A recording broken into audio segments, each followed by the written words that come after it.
காலைதோறும் புதியவை. சிற்பியின் குணம். பிப்ரவரி 16. தேவன் தம்முடைய சாயலாக மனுஷனை சிருஷ்டித்தார்.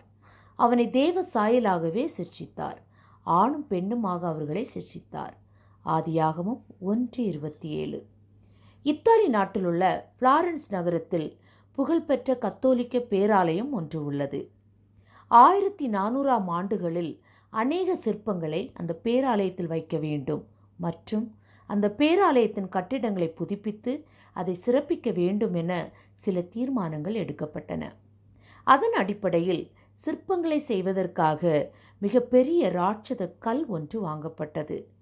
பல சிற்பிகள் வாங்கப்பட்ட அந்த கல்லை பார்த்து அதில் ஏதாகலும் செய்ய முடியுமா என முயன்றார்கள். ஆனாலும் அந்த கல் சிற்பம் செய்வதற்கு உகந்தது அல்ல என அனைவரும் கூறினார்கள். 1476ஆம் ஆண்டு ஆண்டனியோ என்பவர் மீண்டும் முயற்சி செய்தார். ஆனாலும் அந்த கல்லினுடைய தரம் மிகவும் குறைந்தது. எனவே இதில் சிற்பத்தை செதுக்க முடியாது என கூறி சென்றார். அந்த கல்லின் ஒரு பகுதியில் மிக நீண்ட அளவில் ஒரு விரிசல் காணப்பட்டது.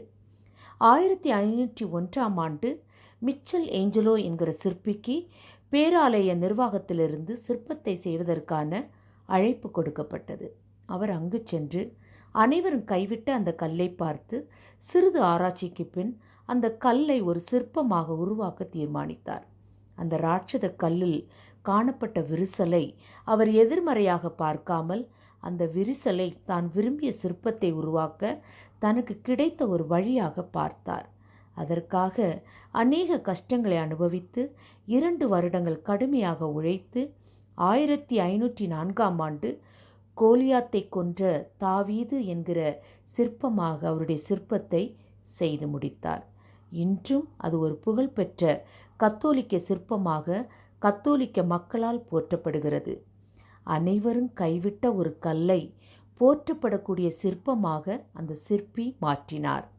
நம்முடைய வாழ்க்கையில் நாம் அனைவராலும் கைவிடப்பட்டிருக்கலாம், புறக்கணிக்கப்பட்டிருக்கலாம், ஏன் ஒன்றுக்கும் உதவாதவர்கள் என்ற பெயரை கூட பெற்றிருக்கலாம். ஆனாலும் நம்மை செதுக்குவதற்காக சிற்பியாக நம்முடைய பிதா காத்து கொண்டிருக்கிறார். நம்மை அழகான மற்றும் போற்றக்கூடிய சிற்பமாக மாற்ற அவர் விரும்புகிறார்.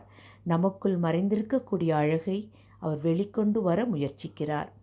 அந்த அழகு என்னவென்றால் அவருடைய குணமே.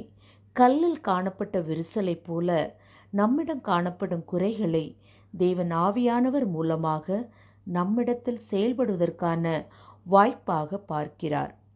தேவனால் நம்மையும் மாற்ற முடியும். புறக்கணிக்கப்பட்ட கல் சிற்பமாக மாறியது. ஜெபம். உம்மை போல் என்னை வணைய ஒப்புக்கொடுக்கிறேன் கர்த்தாவே. ஆமென்.